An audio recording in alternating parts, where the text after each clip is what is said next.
Hey-ho, creepy friends and weirdos, and welcome to episode 17 of Strange Vibes Horror and Weird Fiction Podcast. I'm your sinister host, Sylvia.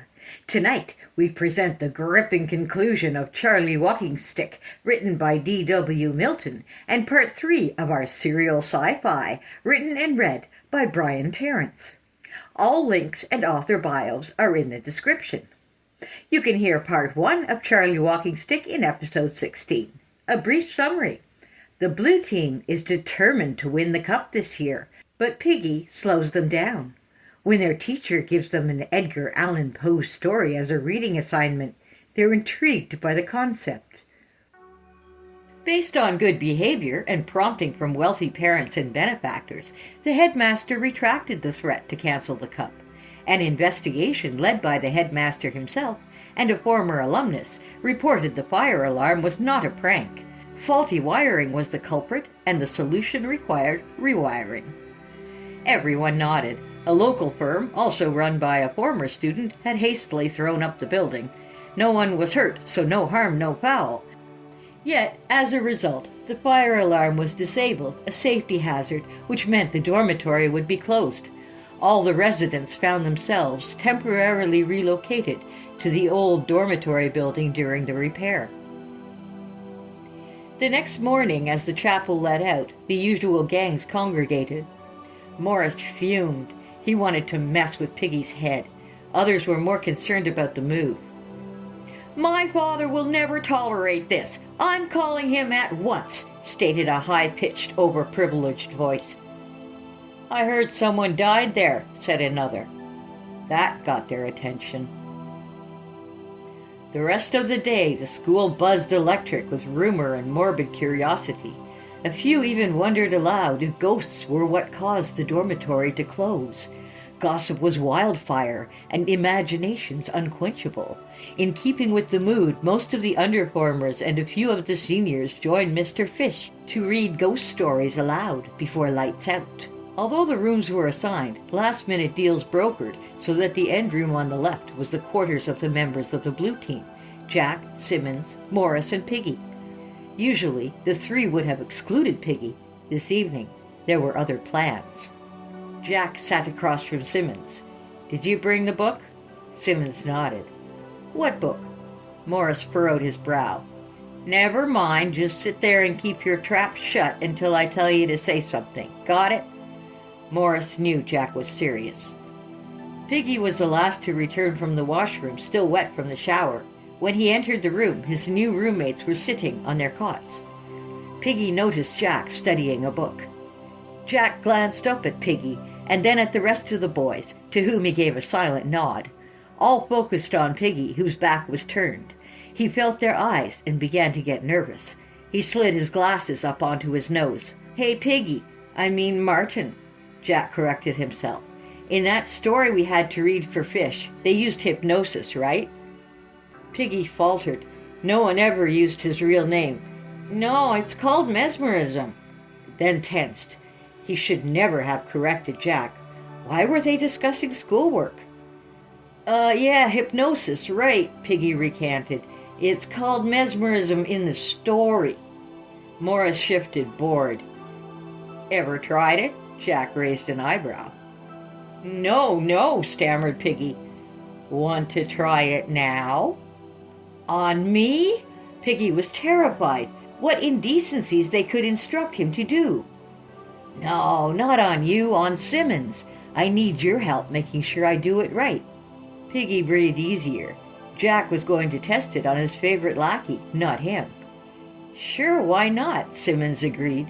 Truth was, Jack had already tried to hypnotize Simmons earlier that day in the library. Apparently, it didn't work.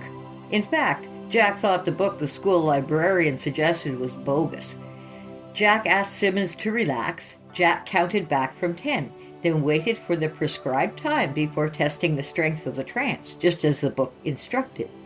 Yet Simmons had no reaction or followed any of the commands, and Jack got miffed.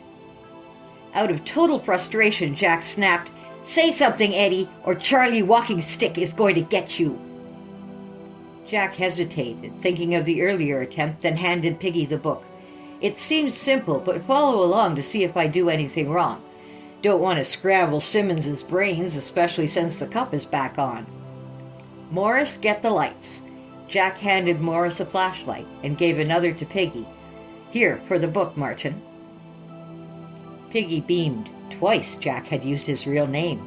For the next hour, Jack commanded Simmons to tell all sorts of secrets and do some mundane tricks. The only interruption was Fish, knocking on the door for 11 o'clock checks. At midnight, before Jack awoke Simmons from his trance, Jack made the rest swear to secrecy. They decided it was Morris's turn the following night. The next night all went as planned. Morris was easily hypnotized and spilled his secrets. Much to Piggy's delight, Jack allowed him to take control of Morris for a while. Piggy thoroughly enjoyed having the upper hand on Morris, especially when he commanded Morris to cry like a little girl, and Morris did. More relaxed than he had ever been since setting foot at the school, Piggy believed that he finally belonged. He sat at the dining hall table with Jack. He roomed with Jack.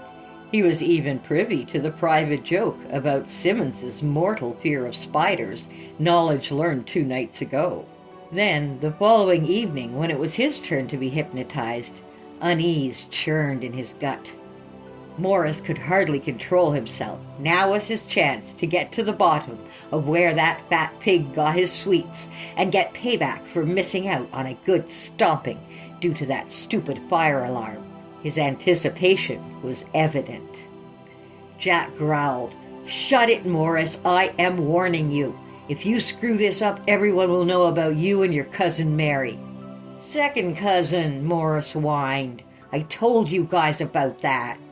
Piggy finally entered the room, the last out of the showers. Looking at the roommates, I'm not sure I want to do this. It's been great fun, and I swear on my life I won't tell." Piggy's voice cracked on the word life like the adolescent he was. Morris opened his mouth and closed it. He knew better. "No worries, Martin. It's all right. If you don't want to be hypnotized, fine," Jack soothed. "Sissy." Jack shot Morris a look. "I'll go instead. You can hypnotize me, Martin." Everyone looked at Jack with disbelief. Jack was willing to trust the pig. Piggy felt a swell in his breast and smiled. Jack swallowed in abhorrence, hoping the others had not seen Piggy's admiration. "No," said Piggy, "it's my turn. I'll go." If he passed this test, he would certainly be one of them. "Are you sure about this, Martin?" Piggy nodded. 5 minutes later, Jack hypnotized Piggy. Initially, Piggy easily followed simple commands and answered boring questions. At least, Morris thought so. However, once Jack was sure the boy was under his full control, he commanded, "Ashley Lynn Martin, you will die at noon tomorrow. Wake up!" Jack clapped his hands twice. Piggy's eyes snapped open. The other 2 looked at each other. One felt cheated. The other was unusually aloof. A moment later, there was a knock on the door. It opened, and Mr. Fish leaned his head in. "Lights out, gentlemen. Go to sleep, or the ghost of Charlie Walking Stick might get you." The cup practices resumed, but this time under instructor supervision, a compromise for the displacement from the comfort of their usual dormitory. At the end of the morning practice, Morris, who was still sore from the previous evening's missed opportunity, accosted Jack. "That's it? That's all you had to say? I didn't even get to take a swing at him." Jack ignored him. Morris thought small, and for the first time, Simmons was confrontational, challenging Jack. "Couldn't you just say you'll fall down the steps and break a leg or something, like that ghost kid everyone is talking about?" Rumors about the ghost of a dead boy at the bottom of the landing of the old dormitory had been raging through the student body like wildfire. The story was that 30 years ago, some kid snitched about illegal cup practices after the rival team broke his leg, on purpose so he could not compete. Simmons, embracing his newly discovered mean streak, thought they could do the same. Breaking Piggy's leg would have the same effect Jack wanted. Piggy unable to compete. The Cup Course Trail traced the perimeter of the Patton Gray School campus. Because the course started and ended at the administration building, runners needed to loop the school perimeter almost twice before cutting through the middle behind the dormitories. The part of the course around the lake that used to take Piggy 30 minutes now took him only 20 minutes. With practice, he shaved off seconds, precious seconds, that would help Jack and the blue team win. Piggy was elated. Halfway through the woods, Piggy came up behind the bend, and he felt the air turn so cold he could see his breath. How odd, he thought. It was midday, and the weather had been unusually warm for fall. He breathed in the frigid air that enveloped him. Immediately it bit down within his chest. His lungs seized. He gasped and fumbled in his pockets for his inhaler. Finally he found it, brought it to his lips and squeezed. Nothing came out. Piggy dropped to his knees. The woods began to spin. He shook the inhaler violently. Again he put it to his lips and squeezed. Nothing. The inhaler was empty. His lip began to tingle and then turn numb. He started to cough uncontrollably. He tried beating his chest to get the lungs to open up. "Help!" It came out as a breathless whisper. His vision dimmed and he fell face first onto the ground. Spittle dripped out the corner of his mouth as he gasped. Piggy tried to crawl, but it was useless. His limbs would not respond. Lying in the dirt and leaves, a fish out of water, his mouth opening and closing, trying to swallow air. Something caught his eye from behind the bushes, someone moving, a shadow, and then it was gone. A Red Team member found the body the next morning. No one had reported the child missing. No one either noticed the empty cot or was too afraid to tell. It might have also taken longer to detect an absence due to the evening chaos resulting from the boys returning to their usual dormitory. The real shock, however, came later that day. Out of respect for the death, Headmaster Robbins canceled the cup competition. As the attendees filed out of the chapel, no one could find Jack. At nightfall, the search for Jack was suspended. Most retired in some state of distress. A few were hopeful, others were anxious. Headmaster Robbins asked all to reconvene the next morning at first light. However, just after midnight, circumstances changed. It started as a flicker, then became a blaze. The first floor common room caught easily due to the wood floors and upholstered furnishings. Most of the students' rooms were on the second floor. Jack spoke fast. "I don't know what happened." "Really?" Sheriff James was still suspicious. "You didn't see or speak to Morris or Simmons after that?" "Simmons, yes. Morris, no. They locked me in that closet. When Simmons returned, he smelled like gas and was covered in soot. I don't know what happened. Morris wasn't with him." "You didn't know about the fire? You didn't know that your rival team, the Red Team, died because they couldn't escape? Because they had been taped to their beds?" Sheriff James pointed at Jack. "I don't believe you. I think you told Simmons and Morris to tape those kids down and start that fire." Jack cried, "No! Simmons was alone. He threw an empty roll of tape in the closet, the same they used on me. I swear to you, I don't know about the other boys." Unconvinced, the sheriff pressed. "Those boys don't say boo unless you tell them to. In fact, your teacher, Mr. Fish, told me that." Jack protested. No, you don't get it. It doesn't make any sense. Eddie was alone. I don't know where Morris was, but when Eddie came back, he wasn't Eddie." "Who did he claim to be?" Mr. Fish sat puzzled. Jack looked at his hands. He said, "It's me, Jack. It's Charlie." Sheriff James grunted. "So you're saying that Simmons killed those boys, but he did it thinking he's someone named Charlie?" "Yes." Jack looked up from his hands. "You don't have to believe me, but it's the truth. I think he wants to hurt me, and that's why I came here. Put me in a cell. I'll be safe there." "From whom?" Sheriff James raised an eyebrow. "Charlie." "You mean Simmons," Mr. Fish corrected. "Yes," Jack replied. With Jack in holding cell 1, Sheriff James asked Mr. Fish and Headmaster Robbins to join him in his office. "What in the hell is going on?" "I'm not sure," said Fish, "but he's scared and I think he's ill." "Do you believe him?" James asked. "He thinks he's responsible for Martin's death," said Headmaster Robbins. "The asthmatic boy?" James said. "Yes, he was angry I assigned Martin to the blue team." "So he killed him by causing an asthma attack?"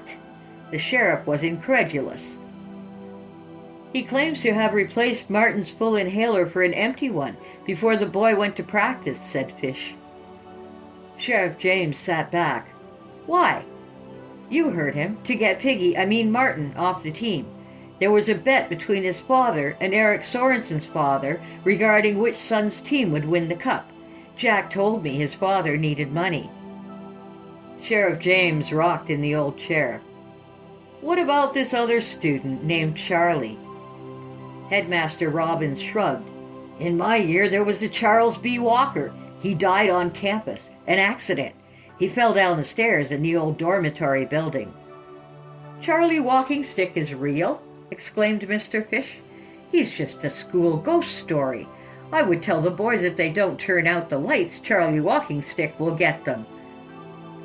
"And you think that's who Jack means when he says Charlie?" Sheriff James asked. Before Fish could answer, a commotion erupted in the outer room. Escorted in, handcuffed, was a filthy young man smelling of gasoline, who Mr. Fish recognized as Edward Simmons. Jack rolled over. He had a feeling someone was watching him. Standing outside his cell was another boy.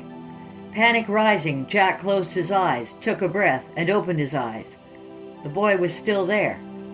He had moved so that Jack could see his black, hollow eyes. "Eddie?"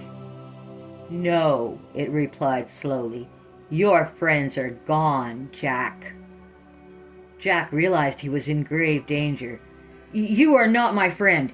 You killed everyone, and you'll kill me if you have the chance." "You know," it said, "your father didn't want me on his cup team either. He said I was defective, like Piggy, like you, too." It smiled as it revealed Jack's big secret. Jack's eyes widened. The creature had hit upon his two weaknesses. He had never told anyone about his seizure disorder. In fact, he took great pains to hide it. Defensive, he countered, "Who's defective? I never said Piggy was defective. He was just slow. What do you know about my father anyway?" "It won't matter," it giggled. "He won't love you. The only thing he wants is money. And he's going to blame you now because he can't have it, because you lost the bet and the cup." In the fluorescent light, Jack took a good look at the fiend. It was not Eddie Simmons. It resembled him, but Eddie was gone. Encrusted in the blonde hair was drying blood. Jack wondered whose blood. Its eyes were so cold and vacant. "Eddie," he said quietly. "Eddie, are you in there? If you are, come back, Eddie, please." The thing laughed, the same laugh from that day in the library. "You did this to him." It giggled. "You opened the door and beckoned me in." Jack considered. If he really did hypnotize Eddie in the library, and in doing so, something bad happened to Eddie. "Oh God, what did I do? What did I do to Eddie? What did I do to Martin?" Jack sent up a silent prayer. He would make this right. Piggy, Derek, and the red team were gone, but he was going to do everything he could to save Eddie. If he had invited this thing into Eddie, he needed to get it out. Maybe he could re-hypnotize Eddie and tell it to go away. Ignoring the monster's taunts. "Close your eyes, Eddie."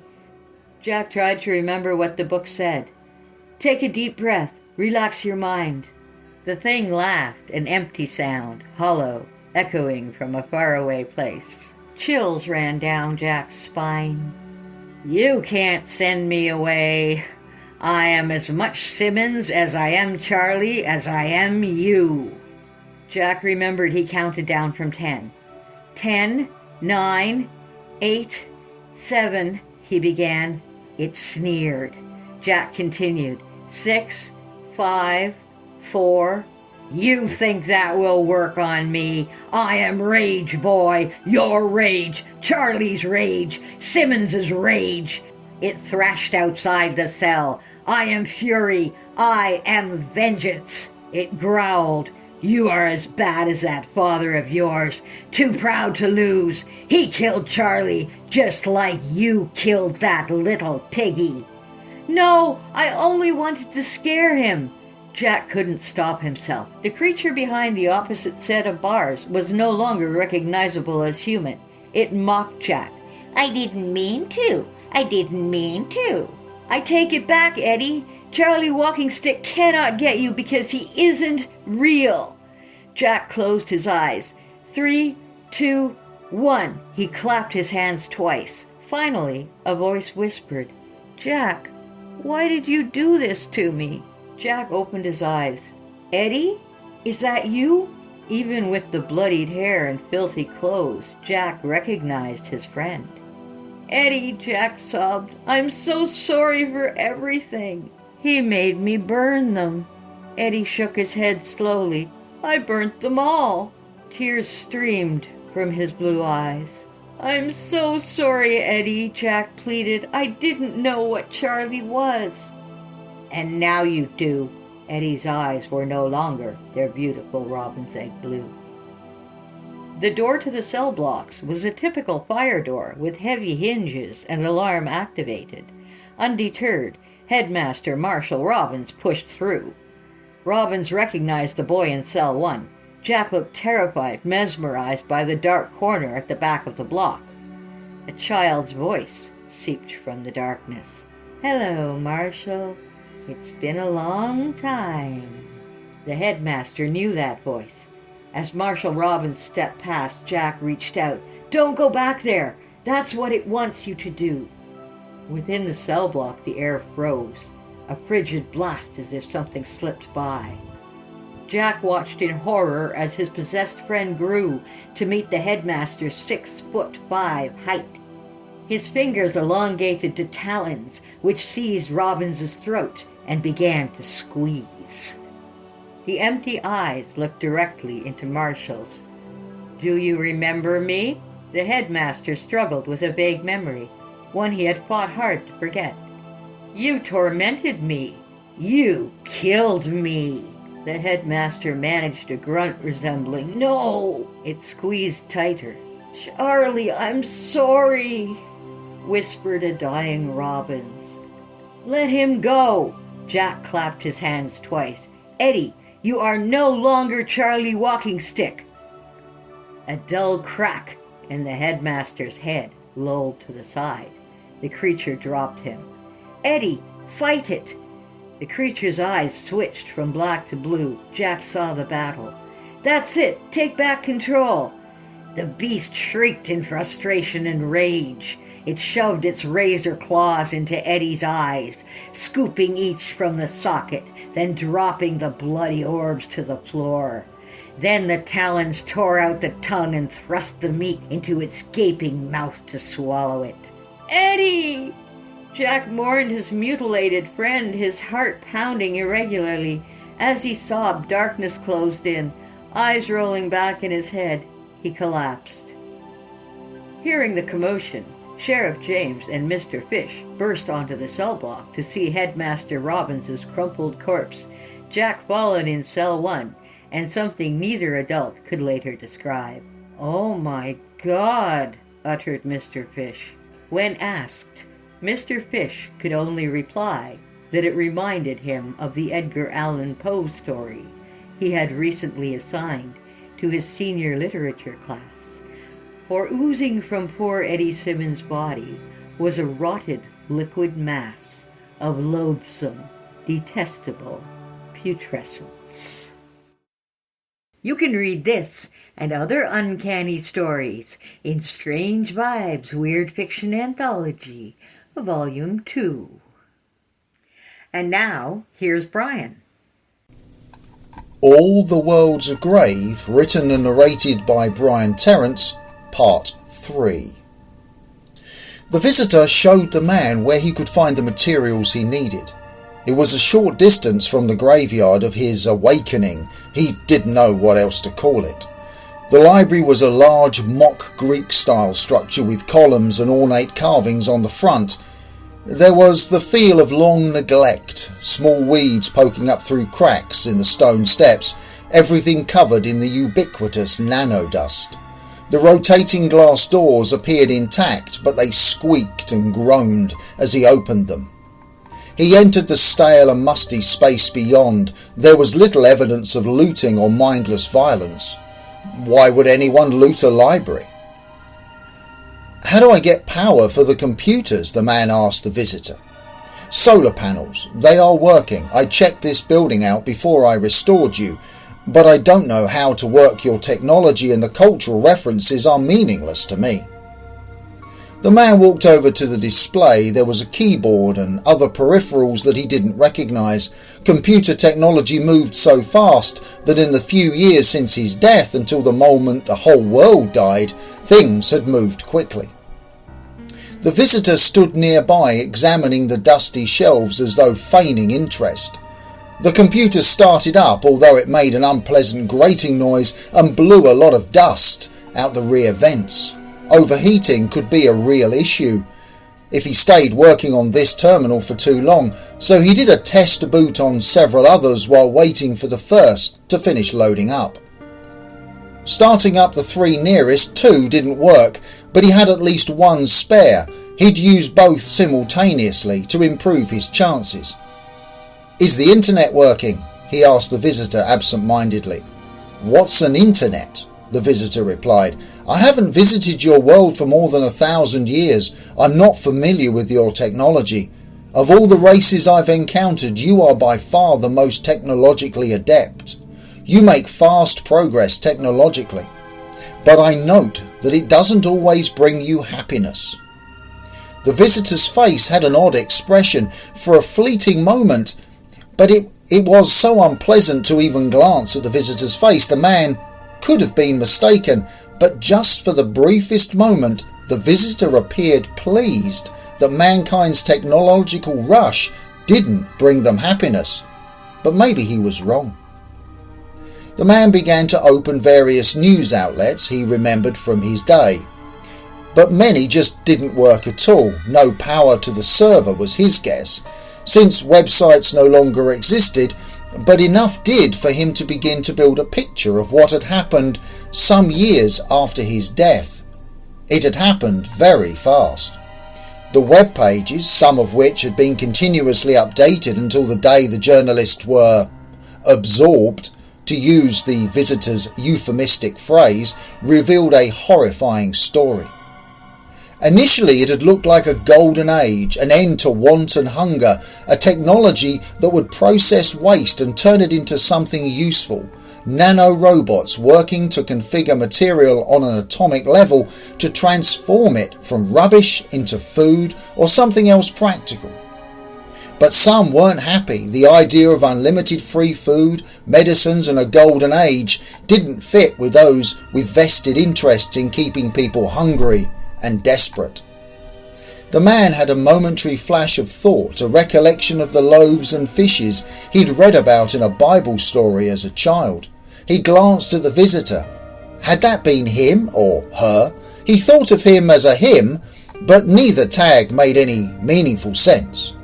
The end came fast. The technology had barely begun to be released when someone hacked the system, modified the AI that controlled the nanites to reprogram them to see all animals, including humans, as waste, to be reprocessed into more nanites. So there was an exponential explosion in the number available. Country after country collapsed. There were videos of the initial stages that showed a cloud encompassing people. Then only the remnants of man-made fibres would fall out a second or two later. Their screams would stay with the man forever. One video after another showed the same horrors. Live news programs trying to stay on air, to give people the latest reports, overrun, leaving the cameras running as people, even a person's guide dog, were ripped apart layer by layer. As they breathed in the nanos, they started ripping them apart from the inside. He turned away from the screen and threw up violently, which was impressive. There were the obligatory chunks of carrot, even though he hadn't eaten any for 15 years. Join me next week for more tales of the mad, macabre, or just plain weird. Until then, my friends, stay strange.